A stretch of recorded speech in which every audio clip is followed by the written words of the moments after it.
আসসালামু আলাইকুম। আশা করি সবাই ভালো আছেন। আলহামদুলিল্লাহ, আপনাদের দোয়ায় আমিও ভালো আছি। তো বরজা গল্পের পার্ট 3 নিয়ে আসলাম। আশা করি সবার ভালো লাগবে। আর আপনি যদি নতুন হয়ে থাকেন তাহলে চ্যানেলটি সাবস্ক্রাইব করে দিয়েন। তো চলুন শুরু করা যাক। আমার একটা বান্ধবী ছিল, সব জানালাম তাকে। সে নেটওয়ার্ক প্রবলেম বলে কল কেটে দিল। আরেকজন বলল পরে কল দিচ্ছি। আরেকজন তো বলল সে নাকি দেশেই নেই। উপায় না পেয়ে কাছে পিঠে এক দূর সম্পর্কের বোনের বাড়িতে গেলাম সরাসরি। ফোন দিলে সেও যদি মানা করে দেয়, এই জন্য সরাসরি বাড়িতেই গেলাম। ততক্ষণে বৃষ্টিটা আর নেই, রয়েছে শুধু ক্ষণক্ষণে বাতাস। বোনের বাড়ি গিয়ে কলিং বেল চাপলাম। ওর বিশাল বাড়ি, 3 তলা বাড়ি। পুরোটাতেই ওরা স্বামী স্ত্রী ও একজন বাচ্চা থাকে। ভেবেছিলাম এখানে হয়তো একটু আশ্রয় পাবো। বোনের নাম রীতা। দরজা খুলে এ অবস্থাতে আমায় দেখে তীরা ভদ্র কুচকায়। আমি বলি, আমায় একটু আশ্রয় দাও বোন। অন্তত আমার এই দুধের শিশুর দিকে তাকিয়ে আকাশ আমায় ডিভোর্স দিয়েছে। এই ঝড় বাদলের দিনে কোথাও একটু মাথা গোজার স্থান পাচ্ছি না। তুই দোয়া কর, আমায় ফিরিয়ে দিস না। কথা দিচ্ছি 3-4 দিনের মাঝে কিছু একটা ব্যবস্থা করে আমি চলে যাব ওদের নিয়ে। আপাতত একটু থাকতে দেব না আমায়, না হলে বৃষ্টিতে ভিজে মেয়েটাকে আর হয়তো বাঁচাতে পারবো না। রীতার হয়তো মায়া হলো আমার উপর, বাড়িতে আসতে বলল। ও আগে আগে বাড়িতে প্রবেশ করলো। আমি ছেলের হাত ধরে ধীরে ধীরে প্রবেশ করলাম। সবে মাত্র দরজা পেরিয়ে ভিতরে ঢুকেছি, এমন সময় ওর স্বামীর প্রচণ্ড চিৎকার শুনতে পেলাম। ঘরে দুজনের মাঝে কথা কাটাকাটি হচ্ছে। রীতাকে বকছে সে, বলছে, কোন সাহসে তোর বোনকে আমার বাড়িতে থাকতে দিলি? 3-3টে পেট চালানো কম কথা নাকি? আমার কি রাজভাণ্ডার আছে, নাকি তুই জনদর্দি হয়েছস? আমার বাড়িতে এসব সামাজিক সেবা চলবে না। ও স্বামী ওকে ডিভোর্স দিতে, তাতে আমার কি? ওকে কেন আমাদের আশ্রয় দিতে হবে? আর দিলেও বা সহজ যাবে নাকি? এই বাড়ি থেকে ঘাড়ে বসিয়ে 3জন মানুষকে খাওয়াতে কম খরচ নাকি? বাজার সদাই এখন আগুন বরাবর, সেখানে ওদের কি করে রাখবো আমি? নিশ্চয়ই তোমার বোন লোভে পড়ে এখানে এসেছে, এবার চুরি ডাকাতি করে আমাদের নিঃস্ব করে নিজের পেট চালাবে। আর শুনতে পারলাম না আমি। ছেলের হাত ধরলাম। ঘর থেকে আমার দিকে অসহায় দৃষ্টিতে তাকিয়ে রইল রীতা। আমি কিছু বললাম না, শুধু একটু হাসলাম। ছেলেকে নিয়ে মেয়েকে বুকে চেপে বাইরে বেরিয়ে এলাম।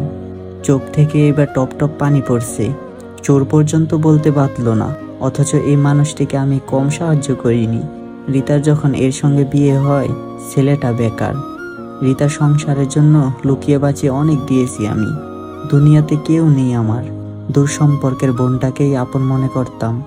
বাড়িতে পালা হাঁস মুরগির ডিম থেকে শুরু করে দুধ, ঘরের চাল ডাল পর্যন্ত দিয়েছি।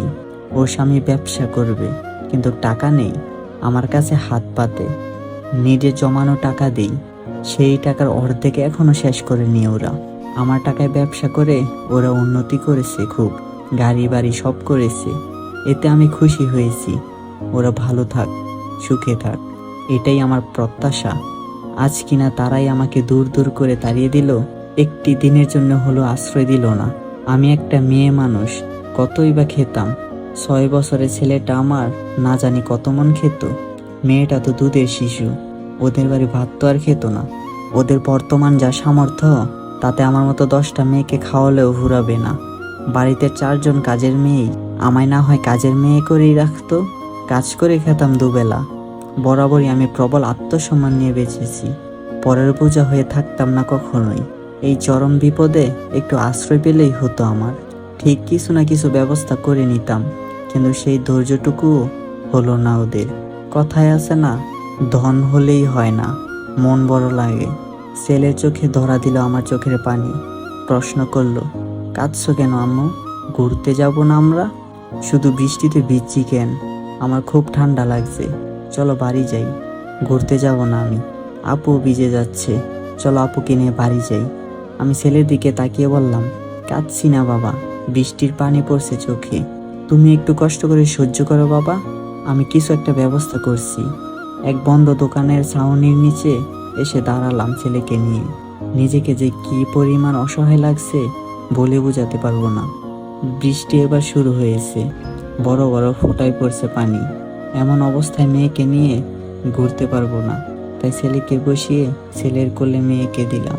ছেলে আমার ঠিকভাবে কোলে নিতে পারছিল না। মাথা ধরছে তো পা ঝুলছে, আবার পা ধরছে তো ঘাড় বাঁকা হয়ে যাচ্ছে। তবু কোনো মতে ছেলের দু হাতে মেয়েকে জড়িয়ে দিয়ে বললাম, বোনকে এভাবে শক্ত করে ধরে রাখ, ফেলে দিও না, আপু ব্যথা পাবে। এখানেই বসে থাকবে, আমি আসছি একটু, আম্মুর কথা মেনে রাখবে। আমি ছুটলাম, মেয়ের কান্নার শব্দও পাচ্ছি। হয়তো শক্ত করে চেপে ধরায় কাঁদছে, কিন্তু আমার থামলে চলবে না, একটা ব্যবস্থা করতে হবে। সন্ধ্যা হয়ে যাচ্ছে, রাস্তায় রাত কাটানো সম্ভব নয়। আকাশের অবস্থাও ভালো না, রাতে ঝড় হবে নিশ্চিত। আশেপাশে ছোট্ট বাড়িগুলো খোঁজ করতে লাগলাম। থাকার মতো একটি ঘর খুঁজছি, ভাড়া নিয়ে সেখানে উঠতে হবে। এই পরিস্থিতিতে অন্য কোথাও যেতে পারবো না আমি। মিনিট 10 খুঁজে একটা ঘর পেলাম, ভাড়া 700, 300 অগ্রিম নিল।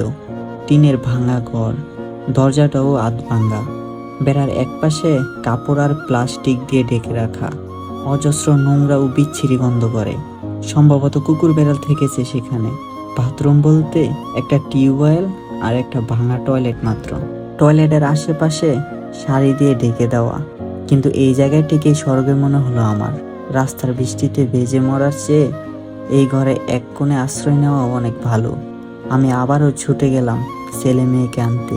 অর্ধেক রাস্তায় আসতেই দেখলাম আমার ছেলে মেয়েকে বুকে চেপে এই বৃষ্টির মাঝেই দৌড়ে আমার দিকে আসছে, যেন খুব ভয় পেয়েছে সে। মেয়েটে পরা পরা ভাব, ছেলের পেছন 3টি কুকুর ধাওয়া করছে, প্রাণপণে ছুটছে সে। তো গল্পটি এতটুকুই। নেক্সট পার্ট চাইলে কমেন্ট করুন। আল্লাহ হাফেজ।